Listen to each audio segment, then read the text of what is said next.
So again, I just want to welcome everybody to our Educator Spotlight Series, and welcome Dan McElhaney. I'm going to turn it over to you, Dan. Thanks for joining us. All right, thank you, Eric.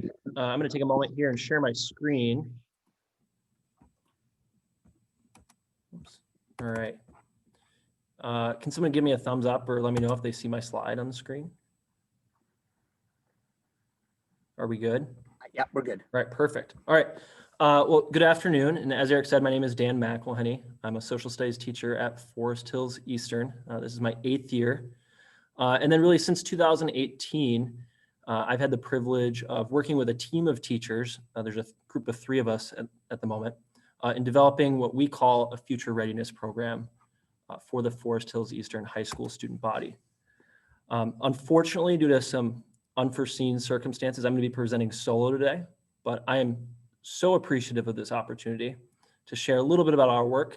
And I'm also excited at the prospect of some potential feedback that you might offer at the end of this presentation, or afterwards I'll leave my email. But we really love feedback as we continue to refine and grow and introduce new versions and iterations of our program. If you come to Forest Hills Eastern on a Wednesday morning, let's say I'm taking you on a tour, we'd start by going up our Great Hall steps up into our cafeteria lunchroom, and there you'd see 110 seniors immersed in leadership training led by Dr. Jeff Jacobs. I would then take you over to the academic wing, and we would have all of our juniors participating in either SAT instruction and practice or in some career readiness lessons. We'd walk over to our auditorium where we would have a community speaker or 2 sharing a snapshot of their work with our sophomore class. And then scattered all across the building would be small groups of 9th graders and staff mentors working to build connections and to help our 9th graders transition into high school and eventually set them up for success beyond high school. And so that's just what you would see if you came into our building. And I'm going to talk a little bit about how we got to that point and what the specifics are and what the nuts and bolts are. Before I go any further, though, I just want to put out what I call a COVID disclaimer. A lot of what I'm going to be describing, the structure, the programming, are pieces that we've put in place prior to our current learning situation. And then these are things that we're going to resume after we're past this coronavirus pandemic. Unfortunately, due to shifting schedules going from face-to-face to hybrid to virtual, we just haven't had the consistency or the ability to do a lot of this programming throughout this fall. So I just wanted to put that out there so that people don't have any unrealistic pictures of what it is that we're doing, at least through the past couple of months. So I'm going to start by just giving you some background behind what it is that we're doing. In the winter of 2018, a group of teachers, counselors, and administrators came together and began examining the possibility of redesigning the high school experience at Forest Hills Eastern. And we didn't really know where that work would take us or what it would look like. But over the course of that spring, we did identify 3 major areas of need. I'd say, first of all, at the macro level, and this was more really our counselors and administrators, but they identified a need to incorporate Michigan's social and emotional learning competencies, as well as the Michigan Career Development Model. They wanted to find a way to integrate that in a meaningful and comprehensive way into our instructional day and into our students' academic experience. From a skills perspective, our teachers expressed a desire to, in a systematic and standardized way, roll out and develop skills for our students in the areas of leadership, service, critical thinking, collaboration, planning for the future, tech literacy, the list goes on, but we wanted to find a way to do that in a standardized and systematic way. And then from a student perspective, through conversations and surveys, we identified a real need to connect what we're doing in the 4 walls of our classroom to the students' future, but also to their larger community in the world. And we thought that that would lead to increased engagement and relevance. That's really the background behind our work. And I see something in the chat, so I'm going to open that up here. I'm going to be switching slides here in just a moment. So out of those needs and out of that work, we developed a driving question. This has really been the keystone behind what we've done. And we try to frequently circle back to this. And it's a big question and it encompasses a lot, but I think it really hits on what we're trying to do at Forest Hills Eastern High School. So the question that we developed, and this has been driving our work ever since that initial winter, is how might we provide all of our students with opportunities to make connections with others? So their peers, their teachers, their larger community, and the world, and in order to understand themselves and the world they live in, to build a welcoming and supportive community, to deepen their learning, and to discover their creative potential in order to be agents of productive change in the world. So there's a lot of language there, but I hope by the time I get to the end of this presentation, you can see that this is definitely, like, all the elements of this question are things that we're striving for. So with this question in mind, with this driving question in mind, our high school staff designed and implemented a two-part program. The first part of this program is what we'll call our Take the Lead program. And this component of our future readiness program is designed to prepare students for their future by developing skills and providing opportunities at each specific grade level. The goal is to put students in a position to take charge of their future and to develop leaders within our school community, but also in their lives beyond high school. Our Take the Lead program meets on Wednesdays, so I said Wednesday mornings, for a 65-minute session on a bi-monthly and every other week basis. During these Take the Lead days, our students engage in grade-specific, future-oriented activities. And so I'm going to walk through what that looks like at each grade level. Some of these are more career-focused. Some of these are other future-focused areas. So I'm going to start with the 9th grade here. During these Take the Lead sessions, our freshmen meet with a staff mentor and a small group of their peers to build team and to build community in these small groups, but also to learn more about themselves, their interests, skill development that's necessary for success in high school and beyond. The goal here is to help our freshmen transition into high school, but also discover purpose as they move forward in their education and in their life. So our objectives here, I guess I'm getting ahead of myself, sorry. Our objectives here is to, first of all, connect our student as they're entering high school with a go-to adult outside of the academic schedule. So somebody that they can go to without the pressure of grades or attendance or tardies. Another purpose here, objective, is to connect our students with a small group of their peers. And then lastly, it's to provide them with a common set of skills that will allow them to have success, skills and lessons that will allow them to have success in high school and beyond high school. So logistically, how does that work? Well, we break students up in groups of 18 or so and pair them with a staff mentor. And these are members of our teaching staff, or in some cases non-teaching staff, who have elected to work with these students. They're passionate about working with 9th graders and helping make this transition into 9th grade successful. Over the course of the year then, so on an every other Wednesday basis, they meet and work through a series of lessons and topics. So initially we focus on team building and collaboration and what is true collaboration. There's sessions focused on organization. How do they organize themselves in terms of their physical materials, but also their email and their digital space. We have sessions on mental health awareness, but then also the resources that they have access to. As we wrap up the first semester, there's a session where they have to actually, with the help of a teacher, develop a plan of attack for exams. How can they be successful with exams? And our hope is that by creating strategies to do that on their exams, that's something they then can transfer to other areas of their life. Last year, we developed and implemented a tech literacy and collaborative coding unit and then challenge, which we had a lot of success with. We have some lessons designed to help our students learn how to have a conversation, how to really engage with somebody. And then something that we're working on developing right now for implementation in the future is really a 9th through 12th grade focus on resume building. So not just finding a template and plopping some stuff on there, but starting at a young age, identifying what do I want to have on my resume, and then how do I go about acquiring those experiences. I'm gonna check the chat here. How are these teacher mentors assigned? They self-select. I'll get more into the specifics of that later, but they self-select what role they want to be a part of. And so our 9th grade mentors, because we think it's really important for the transition to high school, we think it's really important that those teachers are people who are opting to work with these 9th graders. So that's the 9th grade component. While our freshmen are developing relationships with their peers and that staff mentor, our sophomores are immersed in career exploration and beginning the process of starting to plan and develop a post-high school outlook. So in our initial year, so this was back during the 2018-2019 school year, we had 8 guest speakers from a variety of industries who would come in on an every other Wednesday basis to address our sophomores, providing them with a snapshot of their educational and career path. So how did they get to where they are?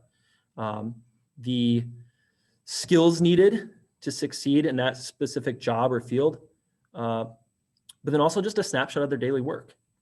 And so over the course of that year, we actually really leaned heavily on Eric and the career and college readiness, his career and college readiness colleagues over at the Kent ISD. They helped set up a structure, they helped recruit speakers. But then what I really appreciate is they gave us the tools and taught us how to do it ourselves. So last year we did most of that legwork on our own, but really Eric did a lot to teach us how to do that, so that going forward, we're able to develop this speaker series independently. So what are our objectives here? One, we want to expose our sophomores to the world of work. So rather than waiting until they were seniors, we thought it'd be important early on in their high school career to expose them to the possibilities. What jobs and career paths even exist beyond doctor, teacher, lawyer, fireman, policeman, right? What else? What exists out there? Another objective is to have them begin analyzing the skills and interests necessary to succeed in different careers. And then lastly, as we've built out this program, and I'll touch on what it looks like here in a moment, introducing them to the different employability skills and really emphasizing the importance of those skills. And so over the last couple of years, we've grown this program beyond just the initial speaker series. And our intent here is to inspire students to begin considering the possibilities and thinking beyond where they are in the moment and make connections between their learning and their future. So logistically, here's what it looks like. So over the course of the year, we have about 14 of these sessions, 14 to 16 of these sessions. And so 7 of these sessions are dedicated to career skill lessons. Students are matched with a teacher mentor who will work through these lessons with them on important employability skills. So empathy and diversity in the workplace, professional etiquette, interview skills, resume building, professional communication. There's a session on career research. And then we also have them take a pair of talent and interest assessments. So we have these sessions, and then dropped in between them, so it's kind of an every other, we have the employability skill session and then a career speaker session, employability skill session, career speaker session. So dropped in between these, we have our career speaker sessions. So like I said at the beginning, these are 65 minutes in length. Our first year, we had speakers in the fields of construction, manufacturing, engineering, architecture, healthcare, HR, IT, and I think there was one more. We had an entrepreneur. And so the goal here was to recruit people from a variety of different fields to expose our students to the different possibilities that exist out there. In year 2, we independently recruited our own speaker list. And so we relied on community members. We relied on just cold contacting local businesses. We just in a variety of different ways identified these people, contacted them, and recruited them to come in and share. And so they would offer about a 25-minute presentation where they would discuss their daily work, connect it to their educational journey, and share just a little bit of information about the skills needed in that job. And so this was our list. Unfortunately, it was cut short. We had 6 more speakers on the schedule, but due to the shutdown, we weren't able to finish up our speaker series.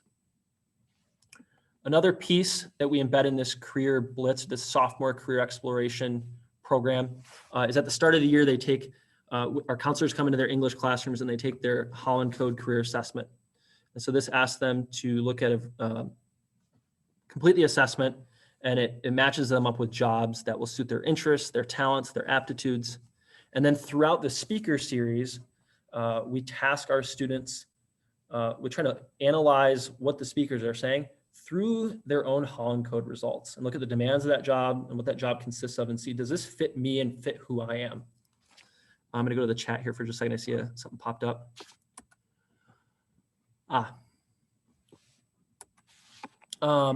Just me. Yeah, where was I going from this? Oh, the last piece here, and I think this is the most exciting piece.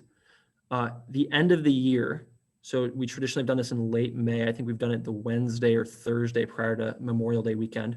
We'll take all 200 of our sophomores who, after going through this whole career speaker series, really have been immersed in this. We'll take all 200 of them off campus and send them to one of these career speakers to shadow them.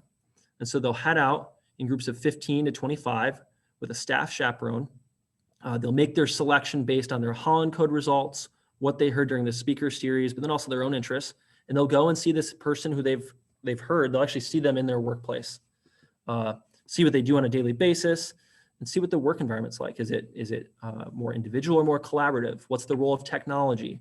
What are the working spaces like? The final piece here, this is the culmination of our sophomore experience, is a final research paper and presentation. Our English teachers are cooperative and work with us on this. Students will pull from what they heard during the industry speaker sessions. They'll pull from their own Holland Code assessment results, from what they saw in the industry tour, as well as their own outside research to write a paper. And then our hope, at least for this year, was to have them make a final presentation as well. So that's our sophomore piece here. Going back to the chat. Yes. All right.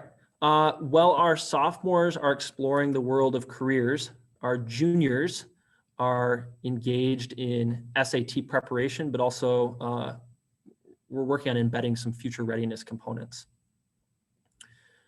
So first of all, the why here.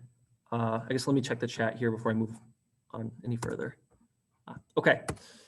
So first let me talk about the why. So our juniors, they're going to spend a lot of time preparing for the SAT. And we think that this is important. One, some of our students just don't prioritize it, or they're busy and can't find time to do purposeful, intentional SAT practice. Another reason why we think this is an important component of our program is we think it supports equity.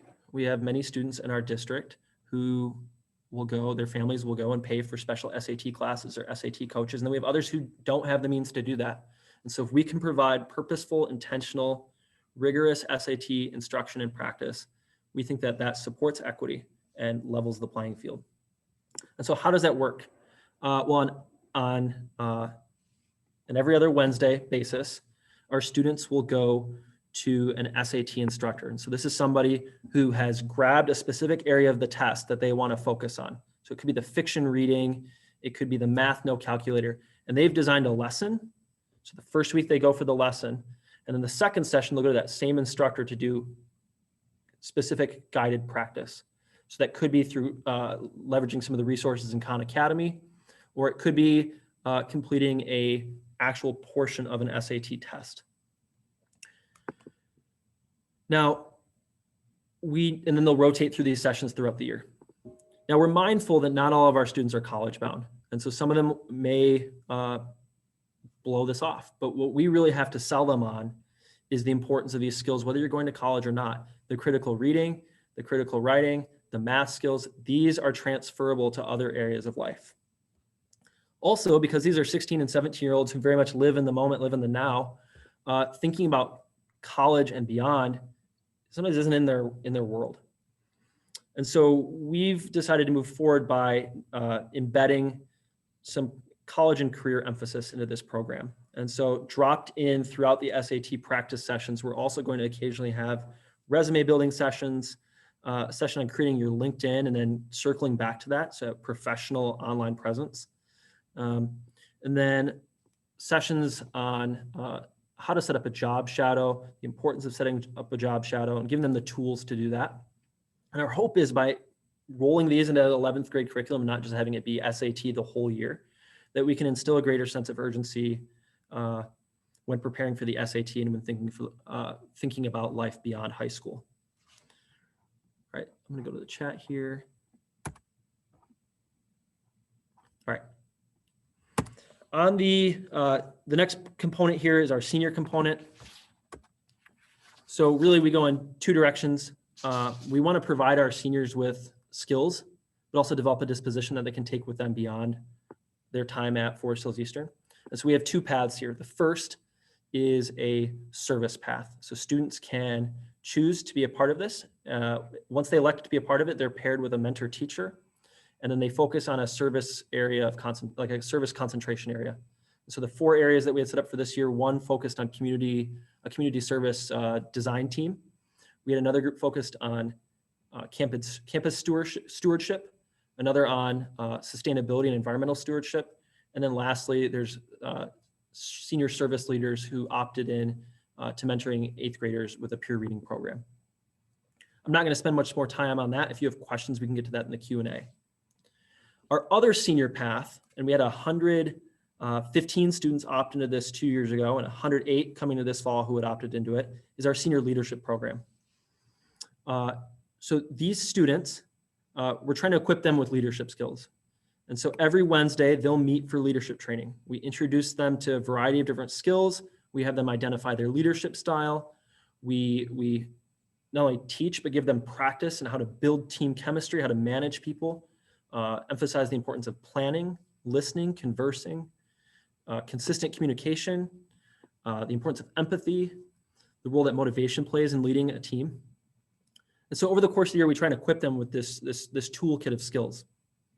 And we think that this will help prepare them for life beyond our high school. But it also is preparing them to lead the second component of our Take the Lead program. So right here, I have a calendar here that shows you how our program works. We have alternating Wednesdays. So I said we'll call it our A Wednesday. We have our Take the Lead sessions. These are 65-minute long sessions. They meet every other week. So that's the A day. On the B day, we have these 35-minute sessions. And on these days, we have what are called Hawk teams.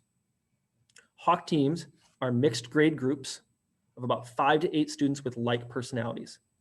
Each of these groups is led by a trained senior leader. And during this 35-minute period, they engage in a lot of team building and community building activities. Why do we do this? One, we're trying to build a stronger school community, but we're also trying to identify and pull in students on the fringes, students who have absentee issues, students who aren't feeling connected. And so we work with our seniors to pull those kids in. Our hope is that we're putting our senior leaders in a position to pull these kids in while simultaneously giving them a chance to develop and hone their leadership skills in a real situation. So that was an overview of our program. And while our program is far from a finished product, we do believe that we're making progress on our initial goal. And I had that initial question at the beginning, to provide opportunities for all of our students to make connections with others in order to understand themselves and the world they live in, to build a welcoming and supportive community, to deepen their learning, and to help them discover their creative potential in order to be agents of productive change in the world. So that's what we're doing at Forest Hills Eastern. I skimmed over some parts, but hopefully that leaves us with some time for questions. I'll check the chat here, see if we have anything. All right, so can I check the chat here and address one of the questions? Absolutely. Yeah, go for it. So someone asked, how are Hawk teams assigned? In previous years, we've had a team of teachers. There's this team of 3 of us right now who will actually sit down and go through every single name and place them. We tried something different this year. Last May and June, we had every student in our school take a Myers-Briggs personality test. And then based on their 4-letter code, we broke them up into small teams of 5 to 8. So other questions? And I want to just mention here real quick, I recognize I'm always usually about 3 or 4 minutes over than I want to be, but Dan had a lot more to cover and I'm all for that. So here's what I want to do to be sensitive. I'm going to show the code and all that in just a few minutes, but if you have to jump off right now, I will send a follow-up email to be sensitive to people on time. If you say, I have to leave, I will send a follow-up email to everybody who's on right now. Don't worry about it. If you're on right now, you will get an email link to get the code to the survey so that you can follow up and complete the survey so you can get your sketch. That said, I want to stay on for a few more minutes because if there's questions, I want Dan to have his questions answered. So, if you got to go, that's okay. But I also want to make sure questions are addressed. So, yeah, so keep going, Dan. Sorry. Yeah, so that addresses the question from the chat. I know I covered a lot of different moving parts there. Some of it was more specifically geared towards career readiness, but I think everything we're doing is setting kids up for the future. Any other questions? I'm going to make a comment, not a question. And please, if you have questions, please jump in with questions and just write them. Or in fact, wait, I don't want to do this. I want to pause for just a second. If anybody wants to unmute and ask their question, if they're not feeling comfortable writing it in, then please do so right now. So.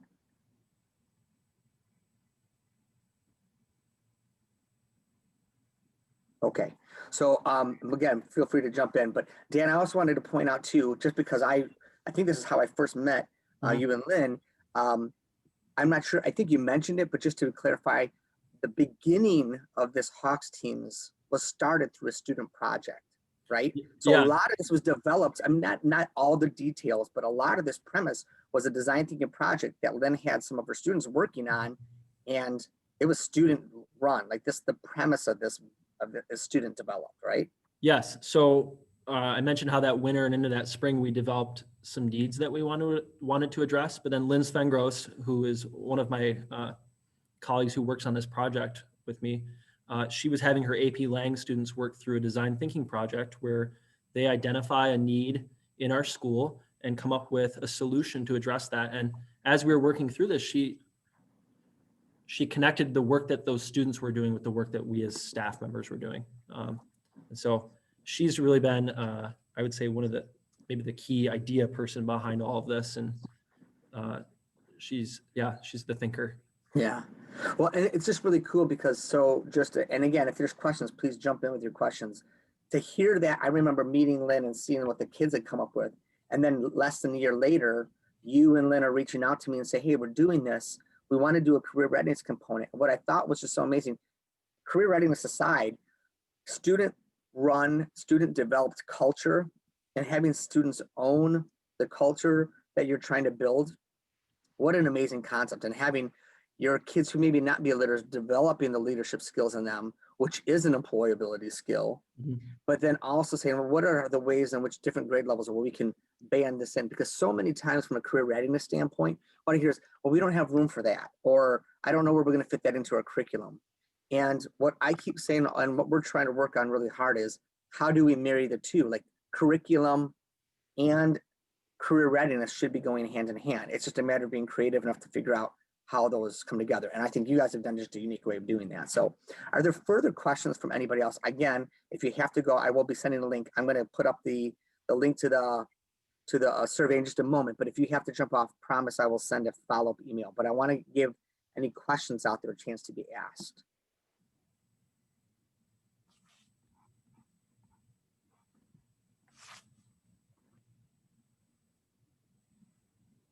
All right, not in there yet. I'm going to ask, what would you say has been like the biggest success, or what wow, that worked better than we thought it would be.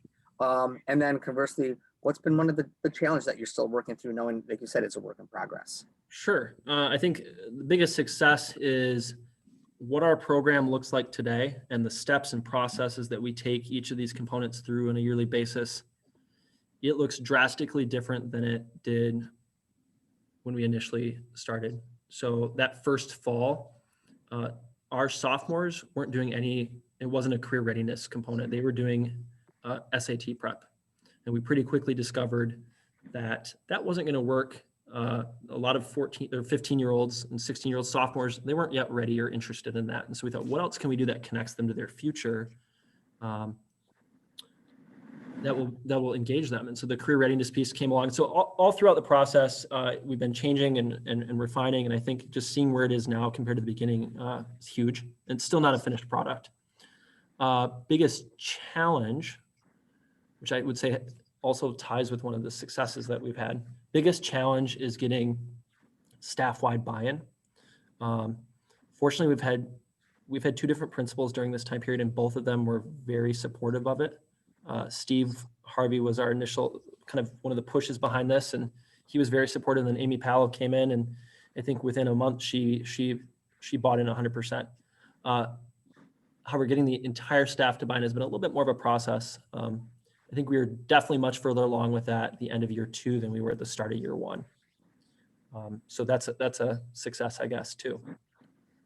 That's fair, because that was actually one of my questions is how's your staff? Because I saw Glenda asking several, like, it's one thing getting the students, but they also have to have the staff. And so you mentioned the staff being a challenge. Let's flip that back. How has it been for the students? Both from the program as a whole, but also the career readiness aspect with your sophomores. What has the engagement been like for your students? I'll start with the career readiness component, the 10th grade career readiness component. I think that has been one of our areas of the program that has the highest level of engagement. I think anytime you bring in a new voice and a new face, that's interesting and that's exciting. We've tried to recruit dynamic, charismatic, I guess maybe younger people, just because we think they might connect with students a little bit more. So that's probably the area where we've had some of the most engagement. Obviously, our senior leadership, they're opting to be in that role. There's quite a bit of engagement there. I think the hardest sell, well, in terms of structure and teacher implementation, it's been the smoothest. I think the hardest sell to our students has been the SAT prep. Obviously, there are some that really value that, but there are others that don't see it as being relevant. And so that's been an area that we've been trying to reflect and improve that so students feel more connected to it. Great. And again, trying to wrap things up, one final question here. And then if there's anybody else, this is your last chance. But as far as going ahead and doing this with the students and the student engagement, have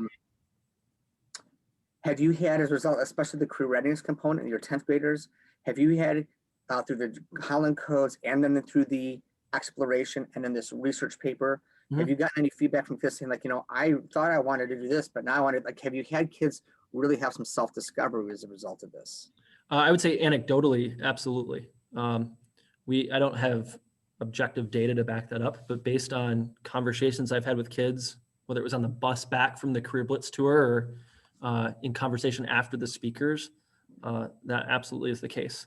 And in year 2, some of who we recruited later in the year was actually the result of conversations with students. I had a student in class who said, I really want to hear about someone who's a psychologist.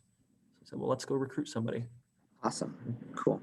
Well, again, I appreciate everybody for sticking around a little bit longer. What I'm going to do is just quickly pull up the survey and so that you guys can see the link to that. I appreciate you sticking with me, again, being a little bit longer today. I know Dan had a little bit longer presentation, but we didn't want to miss out on good stuff. So that's okay. And we got a little bit late start today. So just to wrap things up, we have some upcoming PDs. On January 25th, we have Becky Arbick. I've mentioned her before. She's a teacher in Sault Ste. Marie.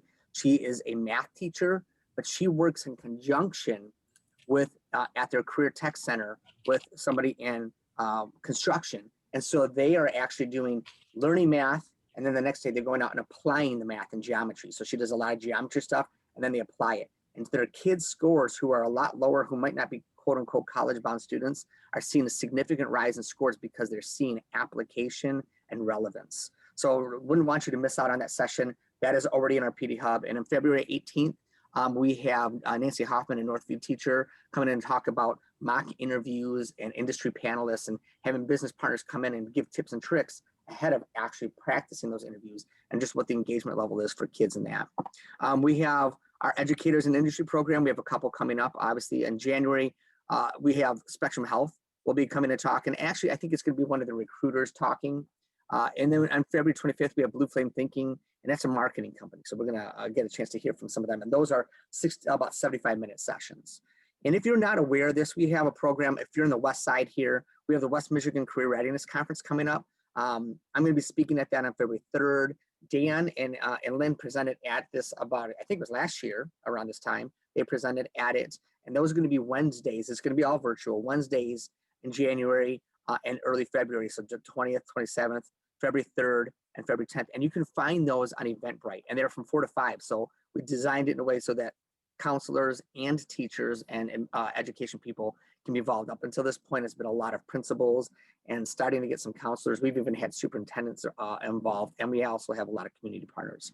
And just to throw this out, this is going to be more for our West Michigan side. As of right now, it's going to be for the Grand Rapids area.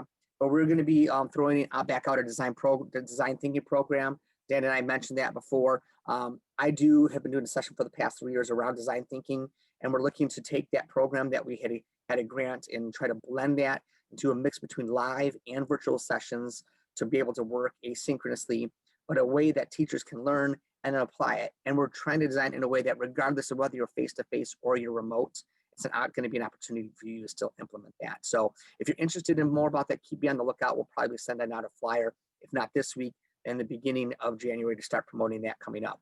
And I'm always mentioning this before. If you know somebody who's interested or you are interested yourself in being a guest speaker, please reach out to me at bit.ly/spotlight guest. We'd love to have you. Or again, if you want to just nominate somebody, and then I won't even have to tell them who did the nominating, but we'd love to have some names of people who might be great speakers.